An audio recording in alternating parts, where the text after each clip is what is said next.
It's such an honor to be here with you guys today. So, oh, hi. It's such an honor to be with you guys here today. So I'm going to have you guys introduce yourselves and let all of the aspiring filmmakers in the room know what you're up to right now in the industry, kind of what your current occupation or passion is at the moment. Start off with you.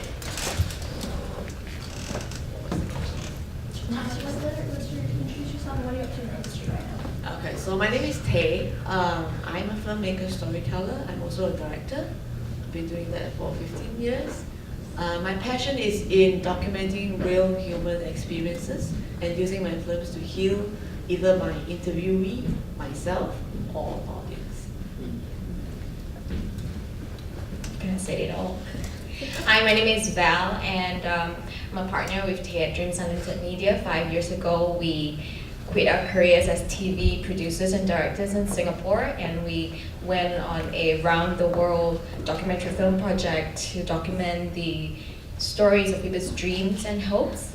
And right now, we are currently in Seattle. We are full-time artists and filmmakers making films to inspire, hopefully, our interviewees, ourselves, and the audience. My name is Kamara, and I am a filmmaker here in Seattle. I'm actually an accidental filmmaker. I worked for about 14 years as a crisis counselor and trauma therapist before stumbling into this idea I had to make a home video about my family back in Tanzania. And that home video project grew wildly out of control, and I ended up entering the film into festivals, and we've been on the festival circuit.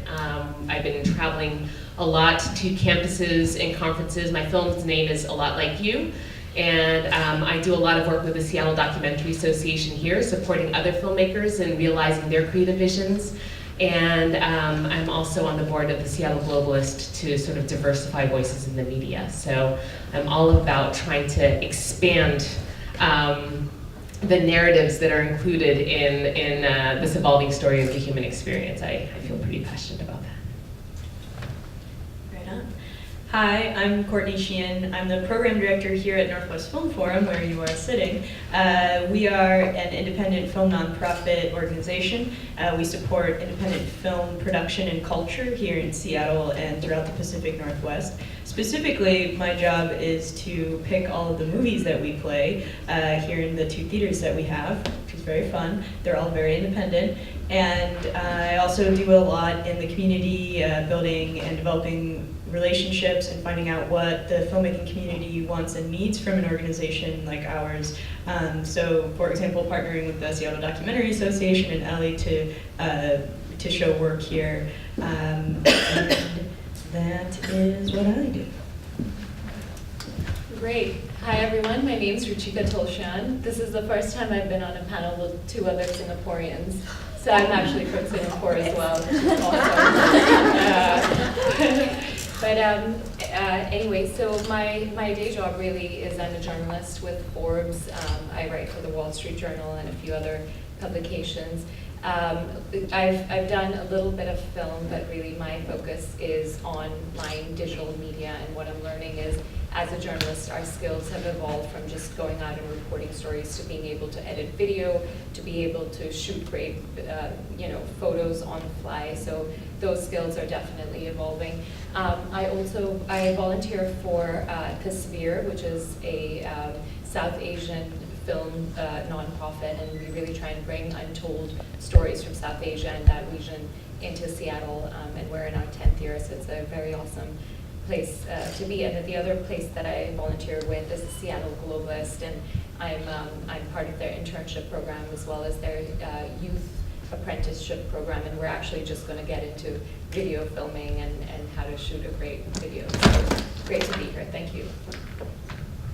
Good morning. My name is Andrea Pear. I'm a filmmaker, but also my day job is with Federal Way Public Schools, and I do their video, social media, that sort of thing. So that's sort of how I pay the bills and how I fund any film projects that I work on.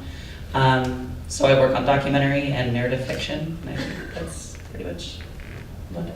There you go. I'm Stefanie Malone. I'm the executive director of NIFTY, and if you don't know about NIFTY, you should. It's the world's largest film festival for emerging directors, 24 and under. We are 3 days past the festival, and I'm still tired.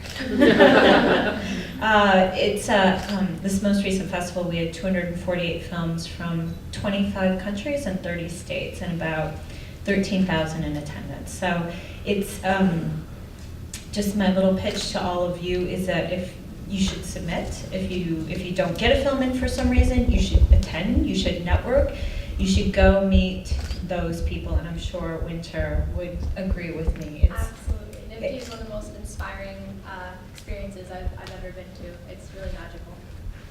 And then outside of that, because we're 3 days past the festival, I started plotting when I'm going to go finish shooting a documentary that I've been working on, which is going to happen this weekend, next weekend. Good morning. My name is Lindy Boustet, and I own First Sight Productions, and I'm a writer, director, producer.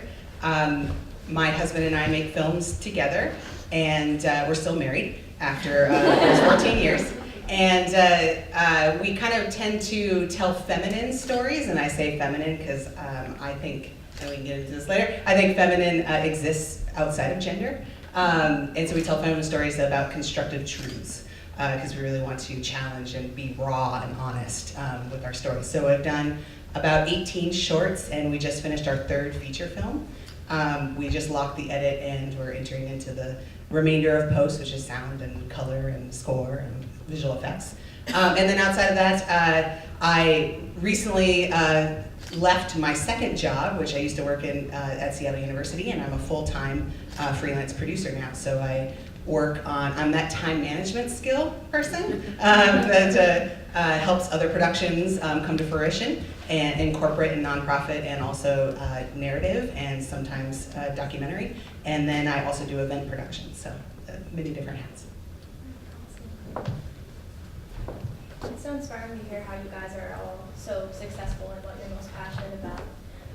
With that said, I wanted to kind of ask what path did you guys take to get to where you're at now? What was that journey like? And what advice would you give any up-and-coming writers, directors, filmmakers in general, how to succeed within their passions or follow their dreams within film?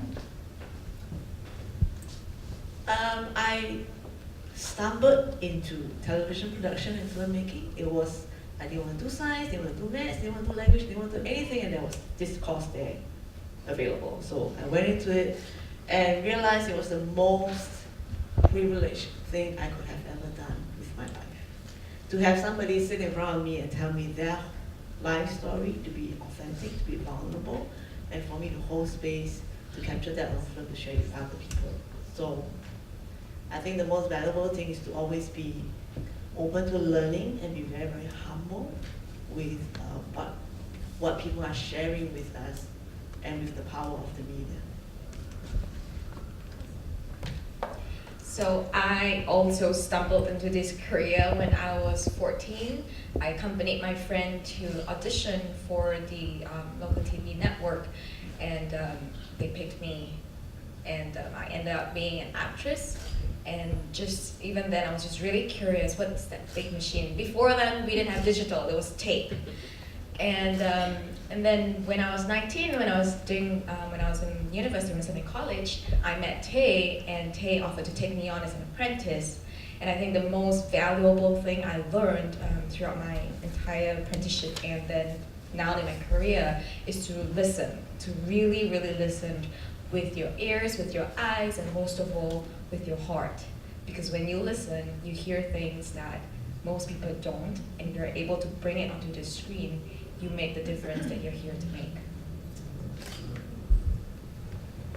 Follow that. Holy.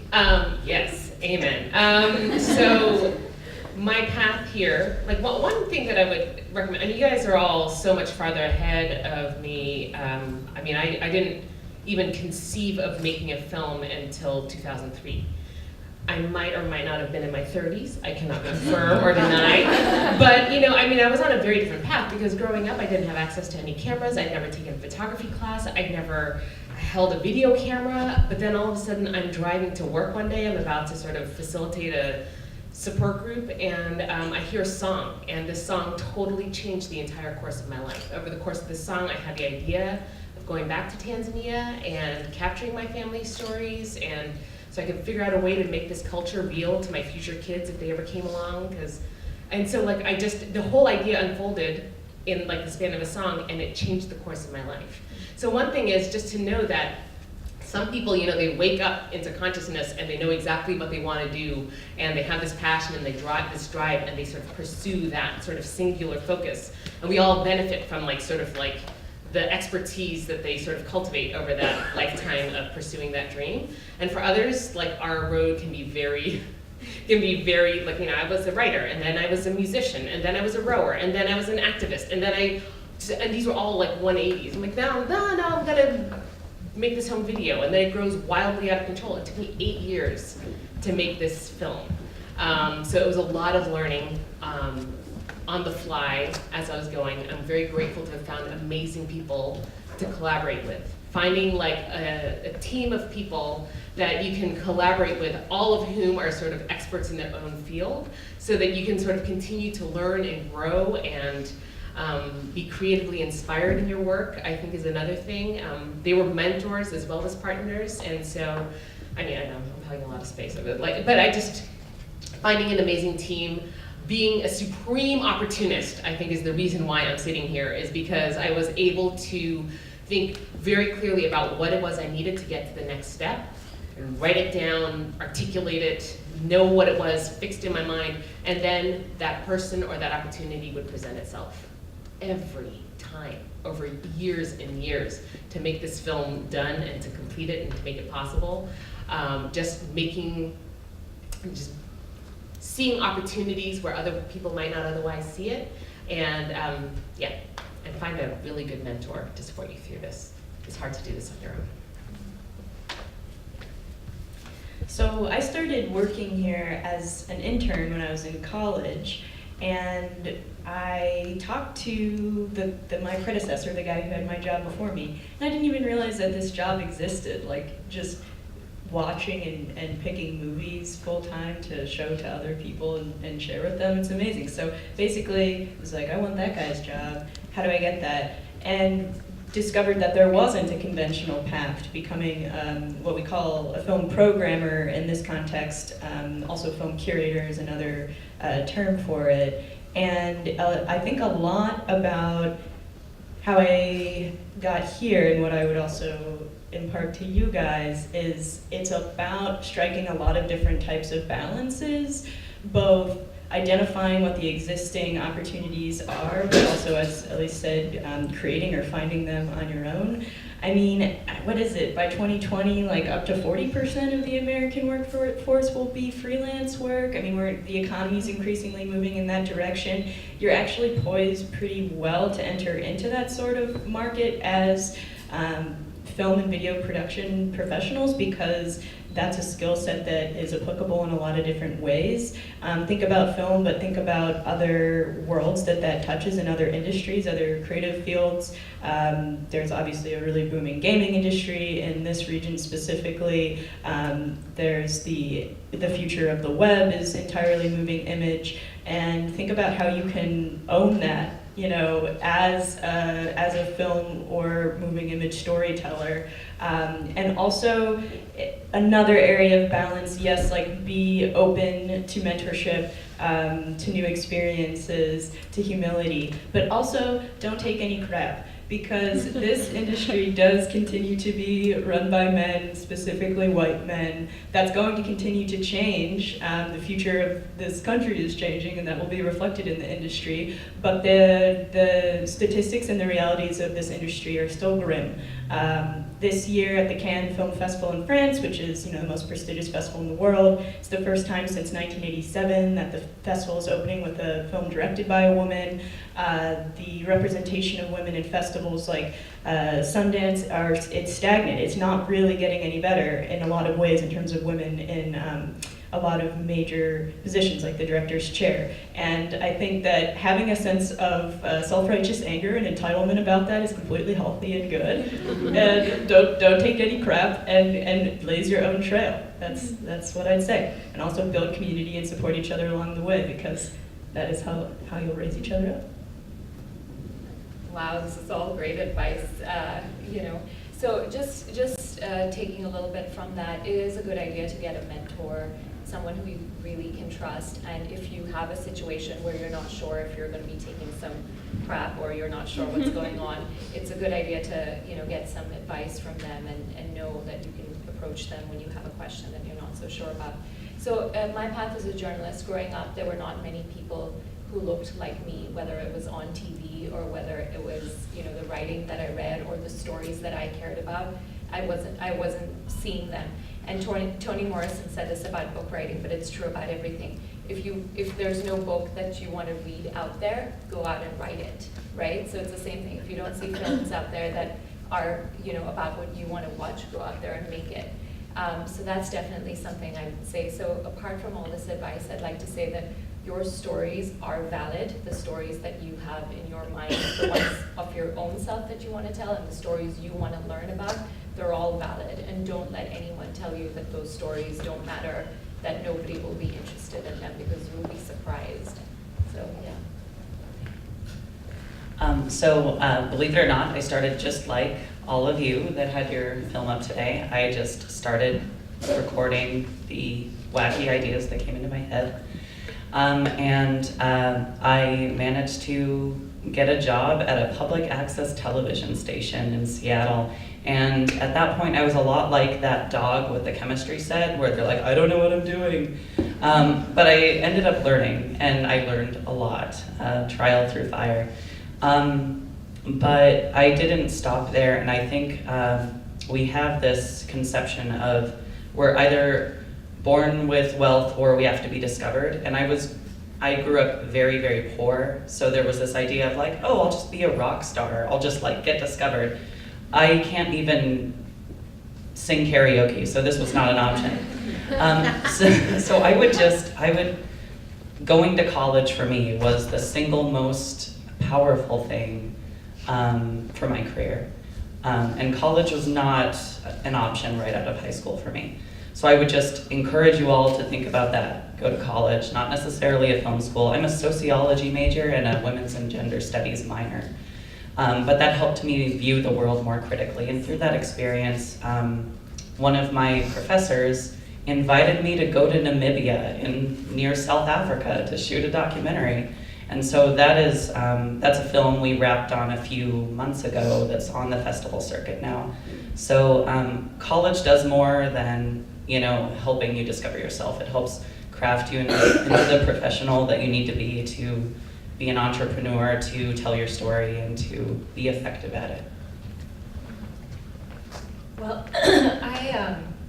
I mean, I got my start also, like many of you, making short pieces back when I was in college, and volunteering on film graduate students, you know, middle of the night film shoots and whatnot. My first job was at public broadcasting station in Ohio, and that's where I've spent most of my life, and I continue to do contract work for PBS. Everybody obviously has a really different path. Now, what my advice would be for you all is make films. You have no barriers. When I was in college, the Avid system, which an editing system, had first come out, and the professors handpicked 3 young men who would be the ones to experiment with it. And you know, I've dealt with, as all of these women have, my shares of being passed over because of my gender. You guys actually don't have this problem in some ways. I mean, larger industry, breaking that glass ceiling, sure. But you want to make films? Make them. Sundance, for the first time this year, had a film that was shot entirely on an iPhone 5S. You guys have accessibility to cameras that I didn't have. You have computer editing software that I didn't have. You have no excuses. Write this down. Go back today, look up Mark Duplass, his keynote speech at South by Southwest this year.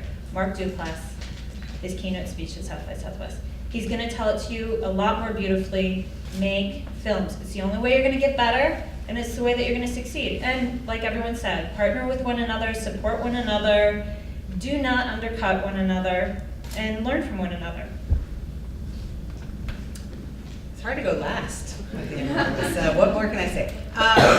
Yeah, I grew up in a small community where art wasn't necessarily the logical option, and I grew up a very artistic person. I was in music, I did floriculture, I did photography, did basically anything that was art related. And it wasn't until I got to college on a music scholarship and going into music that I met someone that helped me find my voice. And I guess that's what I would say is take time and find those people that help you find your voice and who you are and what you want to say. And then when you know what you want to say, you can figure out how to say it. And so for me, I met a very cute boy filmmaker who was in the film program. And I was just drawn to him, and I started kind of following onto his film sets because I'm a little older. I robbed the cradle. So I graduated before him and hung out with him on film sets, and I realized no one there knew how to manage time or people or money, and I started managing time and people, and found my partner, and he helped me find that voice, and ever since we found that voice together, and it's driven us to making all the films that we have. So yeah, you just know that it's okay if you don't know exactly how to do or where you want to go or what your path is. Just know that you want to go somewhere and surround yourself, because that's the great thing about film. Film is the collaborative art form. It's not like painting or photography or writing where you can kind of do it on your own. You have to work with others. And so take that as a positive and a power, and surround yourself with your tribe. Find your tribe, and they will help you find your voice and help you make amazing things. Wow, what beautiful advice, and so well said by each and every one of you. Yeah, I can't stress this enough that your vision and what you see and what you want it to become is the most important part. If you don't know exactly the technicalities of the camera or the lights yet, that's okay. All of that's learned later, and that's what developing a team and a crew is for. Your vision is just the most important thing, and you have to hold on to that. Before I pass on the questions for the audience, I just wanted to ask you guys about what projects you're working on currently, or any projects that you just recently wrapped. I know a few of you mentioned that you recently wrapped some projects and are about to head into some projects, but I just wanted you guys to maybe elaborate on that before I pass it off to the audience. You get to start. Great, I'm going to start, yes. Like I said, I just, we're working on our third feature film, which is called Brides to Be, and it is about two women the night before they get married, and it's an allegoric film, a metaphorical film about how hate and fear can infect us if we let it, but in the end, love it can conquer if we let that conquer. So it's kind of a paranormal thriller. So there's some wedding dresses and screaming and other things. But we just locked the edit, and so we're now entering into sound design, score, color correction, and visual effects. And then I'm also working, because features take a long time to get off the ground. There is a lot of time I need to fuel myself in between those bigger projects. And so I just wrapped doing an interview with my grandmother about kind of what it was like for her becoming a mother when she was 18, what it was like for her as a woman growing up, and the other women in our lives, and having a conversation with her. And I'm going to turn it into a kind of a poetic short documentary, cutting that with some old 8mm home videos that were taken from about 1958 to when I was 9 years old, 1989. So we have quite a span of old home movies. So I'm working on that right now as well. I'm working, excuse me, I'm hopefully going to finish shooting a documentary with my husband, who also is in film, on chainsaw art carver, and they're the first family of chainsaw art artists, so it's fun, and adorable. So they're really awesome people. And I'm producing a documentary that I'm not allowed to talk about. And it's not my fault. And I recently wrapped up some work for the PBS station in Washington, D.C. that handles Ken Burns stuff, and I was working on web elements for Ken Burns' last film on cancer, and we'll probably be rejoining them around Vietnam. So. As I had mentioned, I spent 18 months of my life working on a feature documentary. We spent a month in Windhoek, Namibia, and the film is called Namibia 9. It's about, it's about specifically 9 Namibian students that studied in the United States in Tacoma, Washington at my alma mater, Pacific Lutheran University. But it's also about the larger story of 100 Namibians that traveled from Windhoek to study at Lutheran institutions all across the United States while Namibia was looking for independence from South Africa while they were in the grip of apartheid. Does everyone know what apartheid is? That's state-sanctioned segregation, lack of access to education, social services, that sort of thing, for Black Namibians.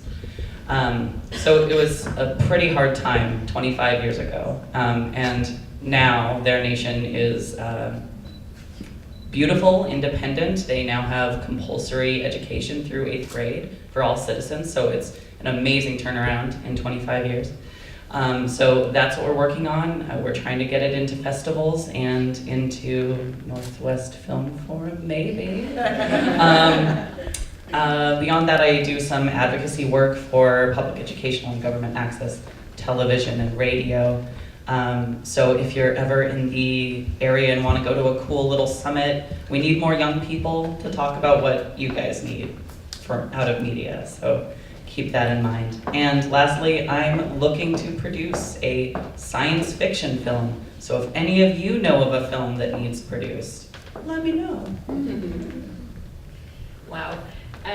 So from the film side of things, Tasvir is going to be launching their 10th film festival, which is going to be in October, and it's a really cool, we bring documentaries and films off the South Asian community from South Asia, but certainly any films that are shot in the United States, you know, from a South Asian director or a South Asian perspective is very welcome. So that's on the film side of things. Personally, I'm working on my first book. It'll be on what workplaces can do to advance women. So hopefully by the time this book is out and things, you know, and some organizations look at it and you guys apply for your first jobs, there'll be less of those institutional barriers for women to advance at the workplace. So right now we're taking submissions for a festival called Local Sightings that is actually the only regional festival in Seattle. It's focused on Pacific Northwest films and filmmakers, and it happens every fall at the end of September, beginning of October. And it is really a kind of discovery platform for a lot of emerging voices in the Seattle film community. It's the first place to play films by people like Lynn Shelton and Megan Griffiths and a lot of our most successful directors. So it's some place that if you have a film, you should definitely submit shorts, web series, everything we take and we show. And then I suppose beyond that, in the kind of larger, more abstract and sort of philosophical realm of projects and specifically challenging projects, I'm sort of wrestling with the larger question of what it means to be an independent film center in 2015, and reflecting on how the ways in which people are watching and making movies continue to change, and how like the programs that we offer should reflect that, and specifically thinking about that future generation of the media makers and who we want to be the media makers and who we want to support as media makers in our country and in our city, how we can more actively like put the tools in the hands of people such as yourselves, young women, to have access to those opportunities. So those are the kind of big picture questions that I try to anchor a lot of my everyday thinking about how to make resources for filmmaking and media making available through this center. If you want to find out more about Northwest Film Forum, happy to talk as we do the rest of the sessions, and then also check out our website. We teach a lot of classes on filmmaking that are kind of, a lot of them are easy to just drop in. It's like a weekend afternoon or something like that, about specific editing software, about how to use a light kit, about how to use a green screen, things like that. And then we also rent out gear to filmmakers as well, so things that might be useful to you guys. For me, this my film, A Lot Like You, actually is a film that has a lot of leg to it. And so it came out in 2011, and I'm still traveling with it. I just showed it at Lake Washington Girls Middle School yesterday, and we had an amazing conversation that followed, So my whole goal with this film, because it's such a personal film, is to continue showing up for the conversations that it evokes around race and class and gender and sexual orientation and our experiences of trauma, and how all of these different aspects of who we are shape our understanding of who we are and where we belong, our understanding of our identity and our cultures. So that is actually my life's work, and the way I've rolled out the film, we came out in 2011 and we're just launching on iTunes in May, because we've had a very long run of campuses and conferences, and that's going to continue. But I wanted to make sure that I'm in it for the long haul. People keep asking what's your next film? I'm like,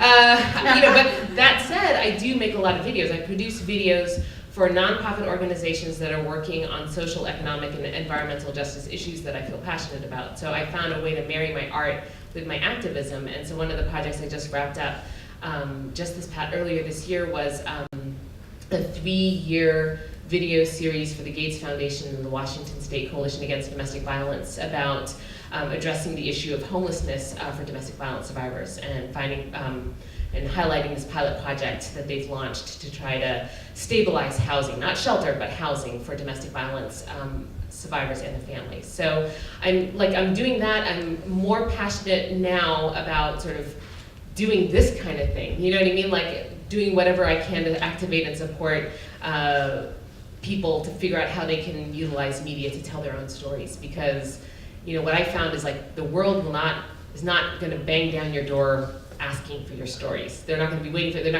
You shouldn't wait for an invitation like people are saying. You just do it, put it out there, because the world needs your stories. They just don't know it yet. You know what I mean? So don't wait for an invitation. Just make it and put it out into the world, and you'll be amazed. Because when people see aspects of their story reflected back at them from the screen, or from the page, or from a canvas, they're reminded that their stories also matter, and this ripple effect of people then going back and thinking, well, my story matters too. My God, I've never seen that. I've never seen anyone tell a story that reflected my own so closely, and it inspires them to tell their own story. That's a ripple effect that I am totally excited to be a part of. And so, blah, blah, blah, blah. So speaking of life's work, our life's work is to bring the stories that we've collected through our around the world journey into as many organizations, specifically schools, as possible, because we want to reflect that possibility that there are folks out there who are doing things that they're passionate about, that it's possible to live your dreams. So it's an ongoing life's work, really. It's our commitment to humanity for us. At the same time, we just finished wrapping up a 5-part documentary series about food in the International District, where you're actually using food as a topic to trace back when the first wave of Asian American immigrants came. What did they do to survive? What is chop suey? How did they ever insert those fortunes into fortune cookies? How did they use American soil-grown ingredients and created a cuisine that helped them bring back a taste of home? And then beyond that, a lot of us mentioned about just make the film.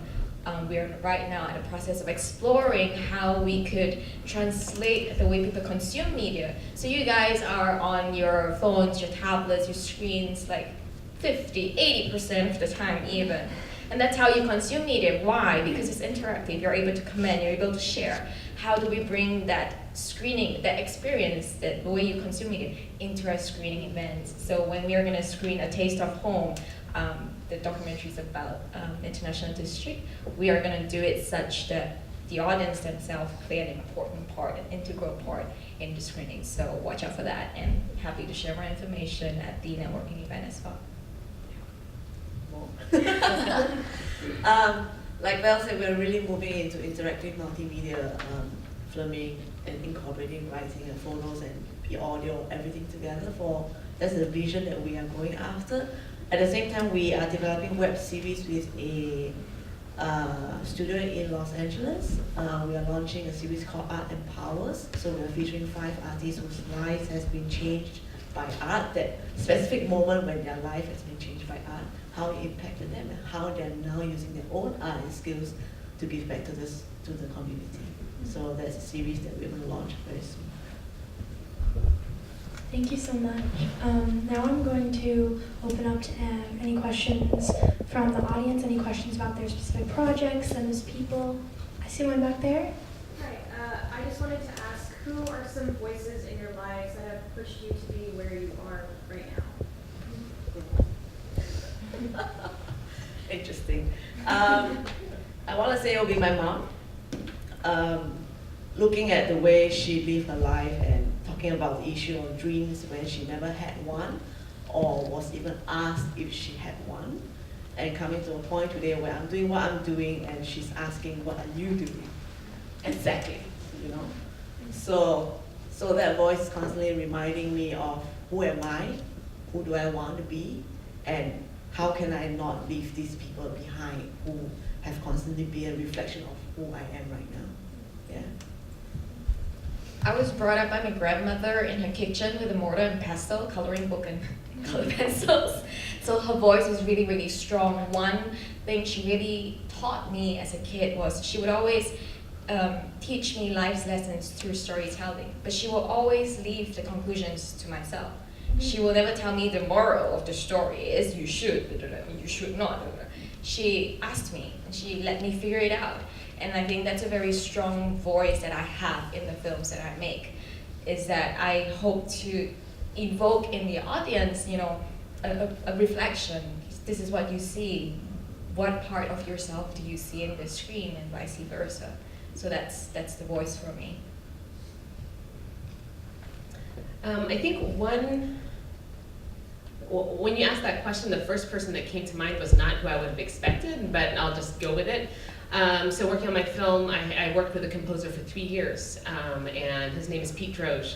And we worked very, very closely, and totally aside from talking about the film, I was really curious about the creative process and how do you know when you're done? And like, you know, all of these, like I would have all of these questions about creativity and the process of making a film. He would answer from his perspective of being a seasoned musician and producer of music, and that cross-discipline conversation was some of the most enlightening conversations I had that helped me find my voice. And so it was an unlikely partnering and an unlikely mentor, but really some of those conversations that we had, him talking about music, me talking about film, helped me understand where I was at in the creative process and understood, like, you know, how to sort of craft this film into a completed whole, if that makes sense. I'm really big on asking advice from a wide range of people, certainly professional peers like other film programmers. What the heck is going on in Nashville? Like, what are people coming out to? What are the little, marketing tactics that are working? Things like that. And I think it's a really good opportunity to have that sort of openness to hearing about other people's experiences and to learn from those. I really embrace that I'm not an expert on a lot of things, and that in terms of like breadth and depth of film knowledge, I really like identifying people who have a lot of experts and insights, and like recognizing where the limits of your own knowledge are, and how to, you know, collaborate with others to make the best stuff to share with people, because that's kind of my job. But beyond that, I think your friends, right? Like, your friends know you really well. They can give you a lot of the best advice on that personal level. And just being able to like think out loud about yourself and about the questions that you're wrestling with is a really good thing to do. And those are some of the people that you're most comfortable with doing it with. So don't underestimate the power of your peers. Great. So I'm going to say I was really inspired by my mom as well, and the reason why I bring this up is because in the same home there were people who really told me that my stories were not valid and storytelling was not a valid career, and then there was my mother who told me the exact opposite and, you know, really said, no, what you want to do is very valid and there's going to be a lot of opportunity for you if you continue down this path. So identify in your lives pretty quickly like who that person is, or people, whether it's peers, whether it's friends, whether it's family, who will keep supporting you, because there are going to be days where you're like, is this worth it? No, it's not. I want to do something different. And they're the people who you'll turn to when those times are tough. The other thing I will say is at this moment, you're at a very powerful time in your lives. If you reach out to, you know, 3 or 4 people who are like your dream, who you want to be, you know, 5 or 10 or 20 years from now, there's a high chance that they will write back, because, you know, even I'm thinking about myself, like I get quite a few requests, you know, can you help me with this, can you help me with that? But when people are really starting out, when they're really just asking for my time and advice, not for me to, you know, feature them in my next story or you know, sponsor their next event or whatever it is, those are the people that I really take time out for first. So this, you're at a very powerful time in your life where if you reach out to someone right now who you want to be in 15, 20 years, chances are they will give you some time of day, just because, you know, at this point, all you want from them is advice, and people love giving advice, so, yeah. I might take that advice.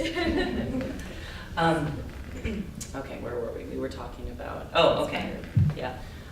So I was very fortunate in that a lot of my friends in middle school and high school were really into art, and that's what they wanted to do. So it didn't make me feel like a total outsider. I was already with the outsiders, so that was fine. But I think the thing that keeps me going is having 2 cheerleaders that just cannot conceive of me not achieving. And so even when I'm feeling the lowest and that I cannot achieve a thing, they're like, but you can do anything. And then it just makes me try a little harder. And so one of those people is my husband, and he really supported me in my choice to go back to school and my choice to be a full-time filmmaker, because that's not really a practical choice. You know, when you think about it, like they're like, oh, you're not gonna make money doing that. It doesn't really matter. And then another friend of mine is David King, who is always saying, you could go be on this panel, you could go do this thing. And I would just encourage you all to find your cheerleader. That's probably the best advice that I could give you. You know, I want to say it's going to be different people for you at different points in your life. And there were 2 professors of mine that I still keep in touch with 20 years later after college, who I look up to, and I mean, one of whom runs a film festival, and it's no wonder that I found myself here. And I adore them completely. I don't lean on them as much anymore. I'd say right now, the 3 people that that I really do lean on is my husband, certainly, who's just awesome and great and understands me better than most and is very supportive. And then really, I mean, I don't know, basically, I guess what you would call 2 mentors, which might seem weird at my age, but I still feel like they do.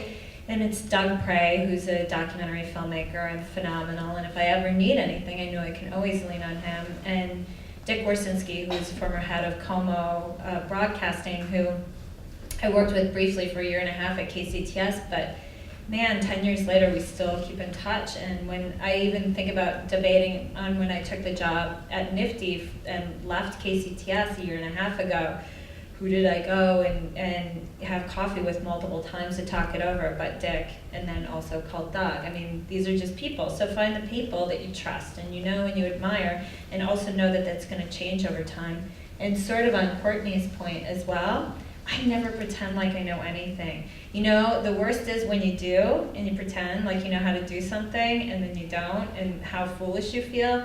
I've done that a couple of times and I don't make the mistake anymore. It's just like, hey, I don't know how to do this, or what do you think of that? And you'll find people are very receptive. And sort of to your point too, like, I think it was, It was someone. Somebody was like, you know, people like to give advice, so don't be afraid. I would say that I would think the voices that have shaped me the most are the ones who told me I couldn't. I always seem to exist outside of the box. The musical instrument I chose to play when I was 9 years old is the trumpet.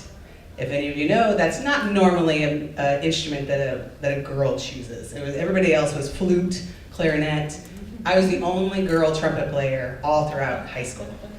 But it fueled me. I took the people who said that I shouldn't or I couldn't or why am I doing that, and it made me want to prove them wrong. So I would say that and you're going to get that a lot, especially if you are confident and if you are strong and if you have an opinion and you speak it loudly, you will receive that opposition. And I chose to use it as fuel. So I would say that, and then also to echo, the moment I'm perfect, I'll be dead. So I'm always a student, and so in the times where there weren't people like me or there weren't those mentors in my life, I turned to just being a student of finding that inspiration. So I'm constantly watching films. I'm constantly listening to music. I'm constantly going out and interacting with my community because that is where you will find your inspiration. And don't underestimate that all boats rise with the tide. The moment I learned to stop looking at other filmmakers as competition and looking as their successes will fuel my successes, that is a freeing moment. So please learn that quickly. What is so incredible to me is that not only are you guys so successful within what you love, but that you're such kind, graceful, just brilliant, incredible people. And it's definitely been an honor to speak with you today, and I'm sure everyone in the audience can agree to that it's been an honor to have you. So thank you very much.